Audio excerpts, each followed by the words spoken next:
It's time to make some changes.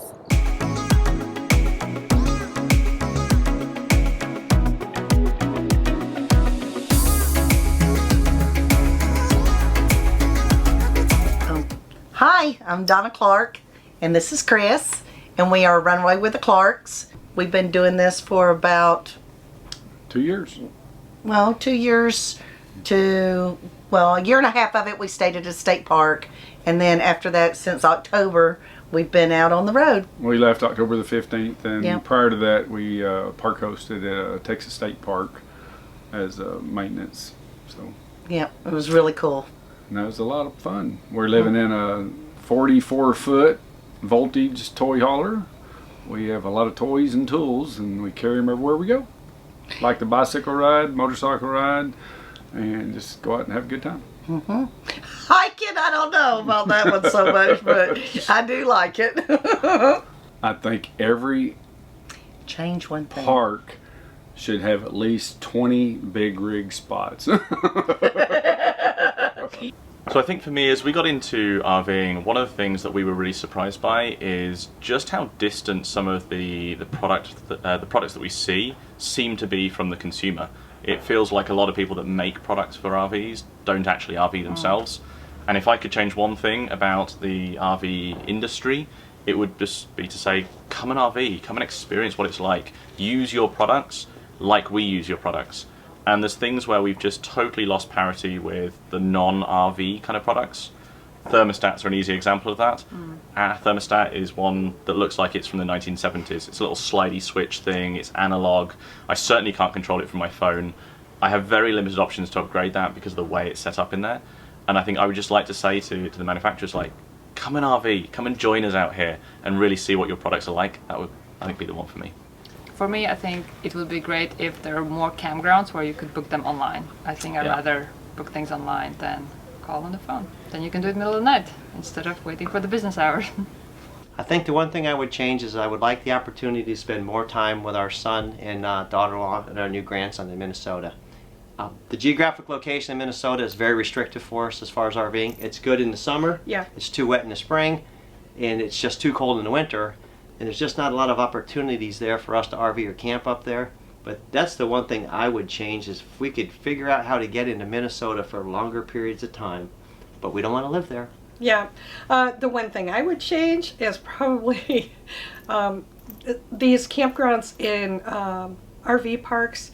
The affordability, it's gotten a little bit crazy out there. I realize that, you know, they have their expenses in that, but it is scaring a couple RVers, you know, or a handful, that it's not affordable in that aspect. True. I think a lot of RVers would probably say if they could change something about RVing or RVs in general, would definitely be industry standards. Yeah, there's really no standards. I mean, I guess there somehow is, but the build quality on RVs, we've looked at hundreds of RVs, and you can go walk into a super expensive RV and then walk into a very cheap RV, and there's still a lot of corners that are cut that are unfortunate. I don't know why. What I don't understand is everybody says, oh, well, it's an earthquake going down the road. Yes, but how often has your vehicles, the seals on your vehicles leaked? You know what I mean? Why are our seals leaking every other year, every 4 years? Vehicles don't do that.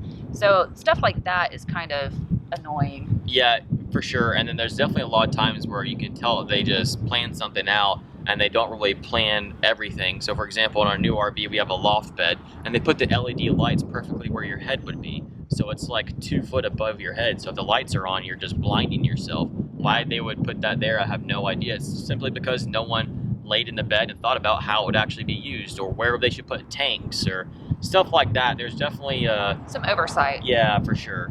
Well, I think that one of the things, like today, for example, I think it would be nice if whoever is next to me, if I'm in a campground like or RV park, to figure out who's got the generator, where is the exhaust as the side of my door when I come in. I think I realized that today that makes a difference. I would change that. If I had anything I could change about the RV industry, it would be to be able to provide parts and equipment at a lesser cost, because all of the things that I've worked on in our RV are very expensive to purchase new or to have serviced. But when I've taken them apart, they're actually very simple and made of inexpensive components, and I'm always wondering why everything is so expensive. So I think there's a market there to be tapped for, you know, less expensive RV parts. They could be manufactured very cheaply, but there's a huge markup. So that's what I don't like that about the RV industry. The thing I would like to be changed in the RV industry is just a lot more campgrounds and campgrounds to be upgraded and just new facilities to be put Better in. maintained. Yeah, better maintained, and maybe that's going to happen now with more people RVing.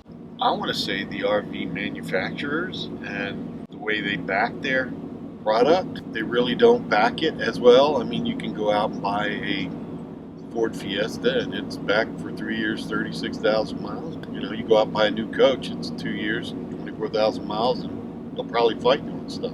And related to that, I think, you know, it's kind of a mystery as to how to operate your RV. There's the documentation around it is not very good, and we tend to learn more about how to operate the RV and the features around the RV from folks on the internet, forums, YouTube that are not associated with the manufacturer. So to the point of not getting the best support from the manufacturer, I think that's something that definitely should change.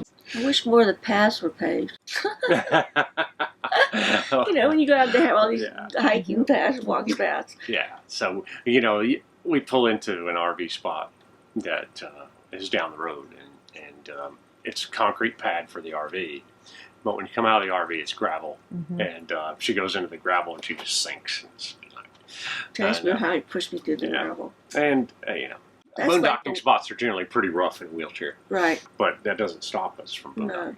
Biggest thing we change with RVing in the parks and any place we've been in is people who have pets not cleaning up after them. People that rules don't apply to them. They don't keep their dogs on leash, or they have them on long leashes and just let them run out. We've been attacked twice from other dogs that got away from their owners. We've not run into issues where we've had really bad neighbors, so I think that's We're usually the bad neighbor. No. We're the crazy people.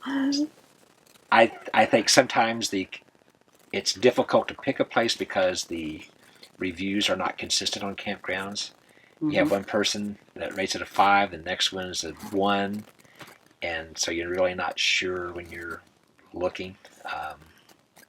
But overall, we've had really good experience. If I could change one thing about RVing, I would get rid of the Class A only RV parks. I think that's a bit snobby, and we're all the same people.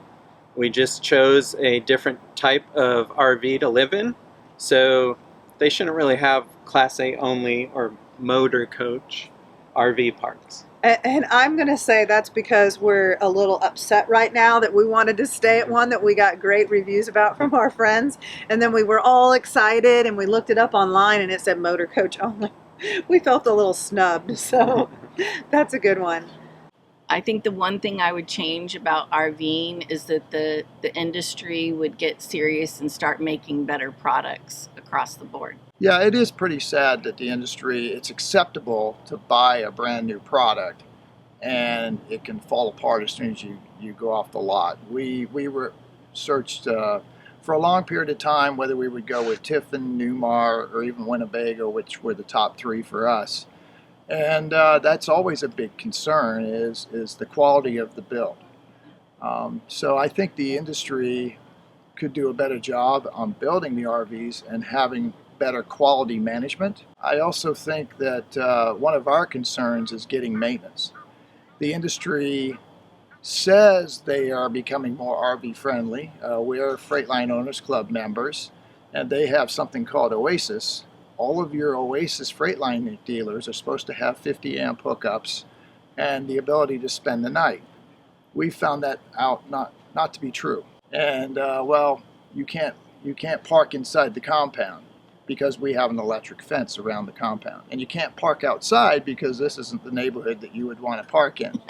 So you're forced to figure it out on your own, really. Either go get a hotel room or you take the coach back to a campground overnight while they're not working on it. So yeah, I think one of the most challenging things since we've been on the road has been getting maintenance. If I had to change one thing about RVing, it would probably be the industry of RVing and the quality of the rigs that are out there.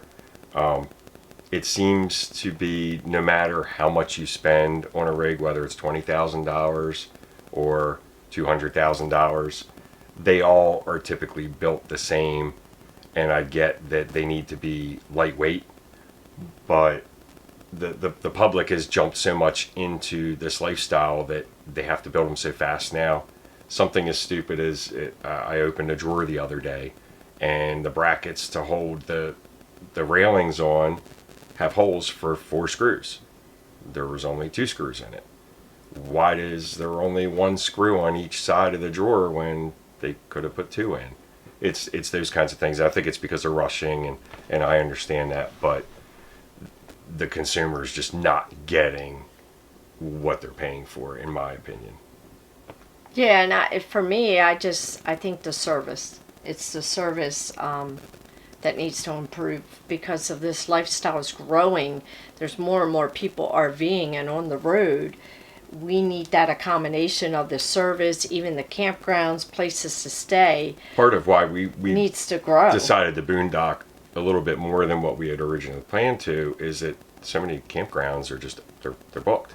You can't get in because there's like 1 million people living in RVs now, and then you've got all the people that are weekend warriors, and it's they're getting overcrowded and you can't get in anywhere.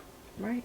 Our favorite RVers have given us some great answers for this question. Yeah, and that we could have gone on and on and on with this question. Yeah, so, instead of boring you to the death by repeating what everybody else said, because we do agree with what they said on here, relation to industry. And yeah, I mean, you could ask 100 different people the same question, and you're going to get 100,000 different answers on this question here. I mean, it's just the RVing industry as a whole, or RVing as a whole, there's so much more that can be done. Yeah, a lot of room for improvement. So what we're asking you is drop down what you would like to see changed in relation to RVing. It can be global, it can be, something very narrow-minded. So what do you want changed? So again, we hope you are enjoying this series. There might be a couple videos left for us to put up. In the meantime, be sure and hit that subscribe button. Yep, stick around for some bloopers because I'm sure there'll be a few on this one.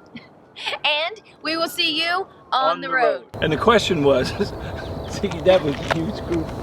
I don't even know what I said the first time. Was my train leaves the station a lot I hear without you. me on board. That's why it's all written down. You were looking at me like I was rambling. You kind of were. Yeah, You said I know. the same thing 3 times. The girl has many faces.